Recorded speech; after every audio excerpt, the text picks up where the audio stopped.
Hello everyone! Today, I'm going to talk about a movie called A Royal Affair. The young and lovely Caroline marries the Danish king Christian VII, who suffers from a mental disorder. At the evening banquet, the girl sits close to the king, offering to come to her chambers before going to bed. After the banquet, Caroline shows her mastery of the piano, but Christian stops the music, ordering the girl to sit back in her seat, explaining that Caroline's playing gave him a headache. Before going to bed, the king enters the girl's chambers. Taking Caroline's hand, Christian slips it into his pants and then piles the girl on the bed, but she pushes him away and apologizes. Christian orders his wife to take off her clothes and lie on the bed, after which he extinguishes the candles in the room. The girl does not arouse any interest in the king, so Christian prefers to disappear in brothels or take courtesans to the kingdom rather than spend time with his young wife.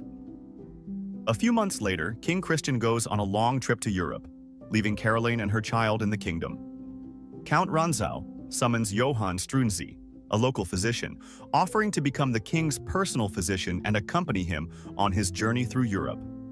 If everything works out and Johannes succeeds in getting the position, beating out other candidates, he must in gratitude help the count return to the royal court, from which he was expelled after the death of King Frederick V, Christian's father. At the interview, Johann quickly finds common ground with the king, making a good impression on him. A year later, Christian returns to the kingdom from a trip to Europe with Johann. As evening falls, Count Ranzau and Brandt arrive at the public house where Johann has arranged for them to meet. Once inside, they meet King Christian, who agrees to accept them back into the royal court on Johann's advice. After getting drunk, the four of them return to the kingdom, where they are met by Caroline, who is displeased that the king spends every night in brothels, which the whole town knows about. In the morning, Christian complains to Johann that there are so many princesses around, and he has gotten a boring person. The frustrated doctor listens as the king orders him to cure Caroline of her boredom. After examining the girl, Johann concludes that Caroline is perfectly healthy. To get rid of boredom, the doctor recommends Caroline to visit a summer residence in Germany, where they come the entire royal court. While riding horses, Caroline and Johann discover a peasant who has been beaten to death. The land belongs to half of the royal court, and someone among them has decided to punish the laborer for his misdeeds.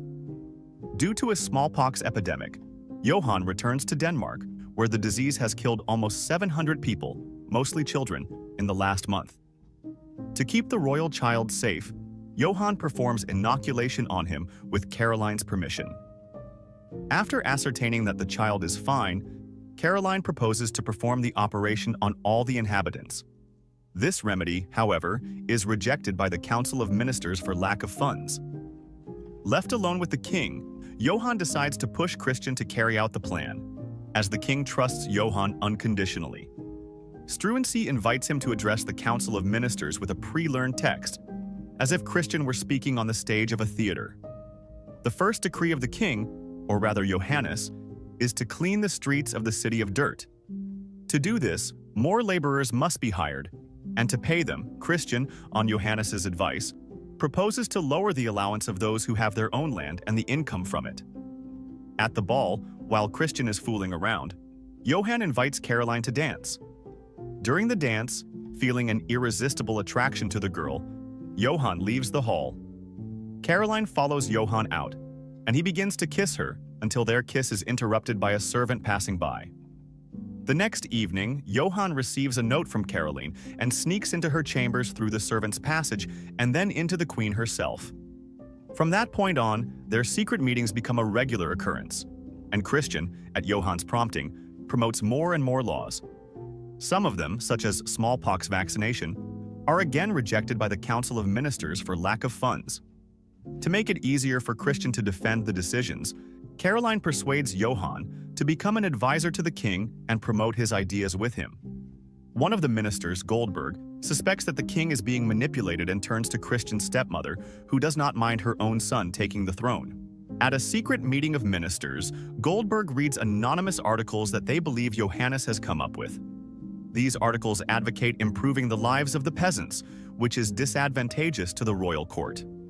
At a meeting of the ministers, Christian proposes to accept Johann's advice, but the president of the council, Bernstorff, rejects Struensee's candidacy and proposes that he be expelled from the country. Immediately, guards appear and seize Struensee, but Christian orders his release and dissolves the Council of Ministers by decree. Now that there is no one to obstruct the new laws, Christian and Johan can change the life of the kingdom for the better. Within a short time, about 100 new laws are passed, making Denmark one of the advanced countries in Europe. A few months later, Caroline confesses to Johan that she is pregnant by him. She has not been close to the king for a long time, so her pregnancy will arouse suspicion. Not wanting to lose the child, Johan convinces Christian to visit Caroline, lying that the queen misses him. Upon learning of her pregnancy and convinced that it is his child, Christian begins spending every night with Caroline, which infuriates Johan. Because of Christian's frequent meetings with Caroline, Johan hardly ever sees the girl. Once, while signing documents, Struensee slips the king a decree that no longer requires Christian's signature for the adoption of new laws or decrees. Johan's signature is enough. While walking with her son, Caroline meets Johannes, who asks to walk with her. Struensee strokes Caroline's belly, which is noticed by Juliana, Christiana's stepmother. Gathering the maids, Juliana tries to find out if they know anything about Johan and Caroline's affair. One of the maids, cleaning Caroline's bed in the morning, smells Johan's odor on the sheets and informs Juliana. She, in turn, organizes a meeting with the former ministers and distributes leaflets defaming the king that Caroline has cheated on him with Johan, which makes Christian furious. When he arrives at the king's house, Johan calms him down and swears that the newborn girl is Christian's daughter, not his. Realizing that the flyers are the work of the opponents, Struensee dismisses Uwe Goldberg from his duties. Arriving at the castle, Johannes catches the entire royal nobility at dinner. During the meal, Christian shouts out that the girl is Struensee's daughter and runs out of the hall. Catching up with him, Johan warns him that if Christian behaves like this, he will be left alone. To this, the king confesses, "I want things to be as they were before." Meanwhile, Juliana prepares a coup by persuading the higher ranks to turn against the king, since the new laws have reduced the funding for the army, and the royal guard will soon have to stop being paid. Goldberg visits Count Ranzau, whose property has been confiscated by bailiffs for debt. Ranzau had previously asked Johannes for help, but he refused. Goldberg persuades the count to give false testimony against Struensee, promising to return the seized property, reinstate him in the Council of Ministers, and assuring him that Johannes will only be expelled from the country. As night falls, a riot breaks out. The inhabitants want to see the king, as they believe that Caroline and Johan have killed him and are ruling the country. Afraid that the crowd will kill him, Christian refuses to go out to the people and hides in his chambers. Goldberg and Ranzau arrive there. Goldberg convinces the king that the crowd will calm down if he gives them Johannes. Christian refuses, but Ranzau lies that he supposedly overheard a conversation between Caroline, Johan, and Brandt, in which they plan to kill the king. A frightened Christian signs a decree arresting Struensee and Brandt, who are immediately thrown into prison, and Caroline is exiled from the kingdom, taking her son from her. The new Council of Ministers repeals the law forbidding the torture of prisoners. Struensee is tortured and eventually confesses his affair with Caroline. Upon hearing this from her subject, Caroline realizes that Johannes is in danger of death and asks him to deliver the petition for clemency into Christian's hands personally. A priest comes to Johan's dungeon with the news that the king is going to pardon him and Brandt. On the day of the execution, looking out the window, Christian asks Goldberg why there are so many people in the street, if today is not the execution at which he wanted to announce the pardon. But Goldberg assures him that the execution of the traitors will not take place today.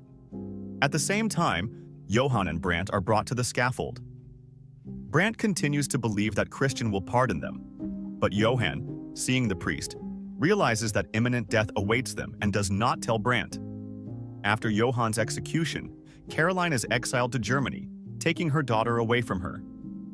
Several years after Caroline's death from a serious illness, the maid who had been looking after her brings her son and daughter a bundle of letters that Caroline had been writing all these years. After reading the letters, Christian and Caroline's 16-year-old son, with his father's support, stages a coup and seizes power. Afterwards, Christian brings back all the decrees and laws that Johannes had drafted. This is where the movie ends.